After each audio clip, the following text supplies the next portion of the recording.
Have you ever looked at your bathroom vanity and felt like it needs a fresh new look? Well, that's exactly how I felt a while ago, and I decided to take on the challenge of repainting it. And today, I want to share with you my experience and some tips that might help you if you're planning to do the same. So, here's what happened. I painted the vanity top with a special paint, and my wife nudged me to paint the bottom part of the cabinet as well to give it a complete fresh look. And what do you know? The wife is always right. Now, when I started looking up references on how to paint cabinets, I found lots of advice on how to remove all existing paints, fill in the blemishes with wood fillers, and so on.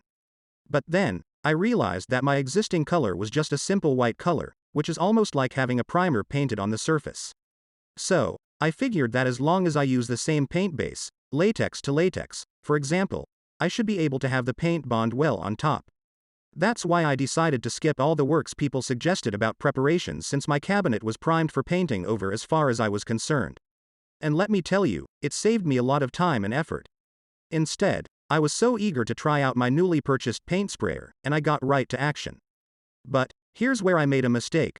When I pulled the trigger on the cabinet door, nothing happened. Later, I found out that I was supposed to have the paint mix with appropriate solvents, latex to water, oil base to mineral spirits, to achieve a certain viscosity level that passes drip rate test. What a handful. So, I decided to toss it for now and brought out my trusty high-density foam rollers. To my surprise, I actually finished painting the entire cabinet faces and base with just the foam roller. I didn't even have to bring out a brush. After having a single coat, the paint almost covered up all spots with very seamless coloring over the previous color.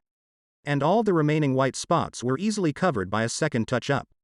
But, that's not all. I also spray painted all the hardware with simple matte black spray paint, and they looked good as new. And that's another tip for you. If you have hardware that's still in good condition, you don't necessarily have to replace them. You can simply spray paint them to match your new cabinet color. So, there you have it. If you have a latex paint already on your cabinet that's not too thick, I think it's worth just doing a simple paint over without all the fuss, especially if it's the bathroom.